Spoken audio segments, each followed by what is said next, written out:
أعوذ بالله من الشيطان الرجيم أومن كان ميتا فأحييناه وجعلنا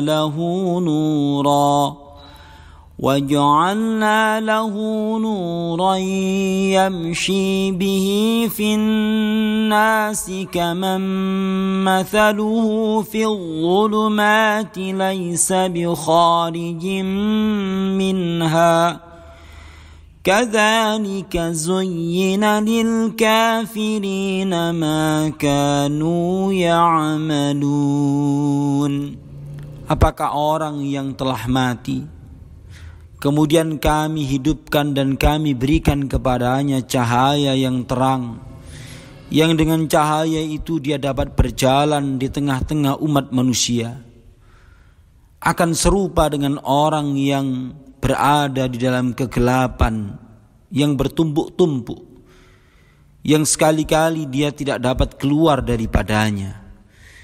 Demikianlah kami jadikan orang-orang yang kafir memandang baik apa yang telah mereka kerjakan.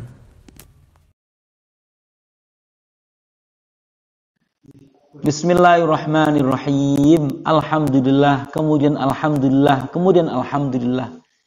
Kita senantiasa memuji Allah Ta'ala atas nikmatnya kepada kita, dengan pujian yang kita harapkan menambah datangnya nikmat yang baru. Dulur sekalian, senyampang sambil menunggu saat-saat yang membahagiakan, yaitu saat berbuka, maka kita kaji satu firman Allah Subhanahu wa Ta'ala yang terletak di juz ke-12. Dalam surat Hud, Allah Subhanahu wa Ta'ala berfirman, A'udzubillahi minasyaitonirrajim. Wa kullan naqussu 'alaika min amba'ir rusuli ma nuthabbitu bihi fu'adak. Waja'aka fi hadhil haqqu wa mau'izatun wa dzikra lil mu'minin. Dan masing-masing para rasul, para nabi, para rasul kami ceritakan kepada Anda wahai Nabi Muhammad, cerita-cerita perjuangan orang-orang yang memperjuangkan seperti apa yang engkau perjuangkan wahai Nabi Muhammad. Tidak lain kami ceritakan agar manuthabbitu bihi fu'adak, untuk memberikan keteguhan di dalam hatimu. Waja'aka fi hadhil haqqu, di dalam cerita para nabi, para rasul itu ada kebenaran, wa mau'izah, ada nasihat yang menyentuh jiwa, wa dzikra lil mu'minin, ada pengingat bagi orang-orang yang beriman, pengingat yang bermanfaat. Saudara sekalian, kalau kasih judul begini saja judulnya, pentingnya cerita. Apalagi itu adalah cerita manusia-manusia yang Allah muliakan dengan perjuangan iman. Manusia-manusia yang Allah muliakan dengan perjuangan membawa risalah untuk kebahagiaan manusia. Saudara sekalian, orang Jawa punya istilah cerita sak cerit tapi nyoto. Menceritakan kisah Nabi Adam satu aspek saja, insya Allah akan ada keteguhan di dalam diri kita. Menceritakan perjuangan Nabiullah Nuh alaihi salam, sudah barang tentu akan ada nilai-nilai peneguh di dalam jiwa kita, terutama dalam suasana penuh masalah, penuh keterpurukan, penuh hambatan. Seseorang membutuhkan cerita-cerita sukses story.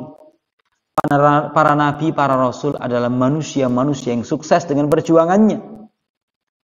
Para siddiqin, para syuhada, para solihin, para wali-wali Allah, para ulama, mereka adalah yang sukses dengan perjuangannya. Asalkan mereka kita baca ceritanya sampai tuntas dan mereka betul-betul meninggal dalam keadaan husnul khotimah. Ini orang sukses ini. Maka dulur sekalian, bacalah cerita-cerita.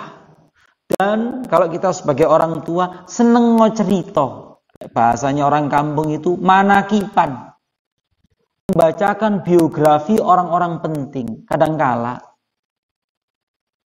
kita ini jauh lebih tertarik ceritanya Kolonel Sanders ketika jualan resepnya makanan.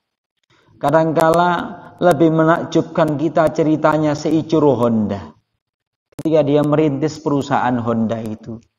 sedulur sekalian, ingatlah para nabi, para rasul, sahabat, para wali-wali Allah lebih layak untuk diceritakan, lebih layak karena di dalam cerita kehidupan mereka itu ada nilai-nilai kebaikan, adalah nilai-nilai peneguh, adalah nilai-nilai kebenaran, ada nilai-nilai pengingat untuk kita bangun dari keterpurukan. Bacalah cerita, karena cerita itu begitu penting untuk jiwa kita.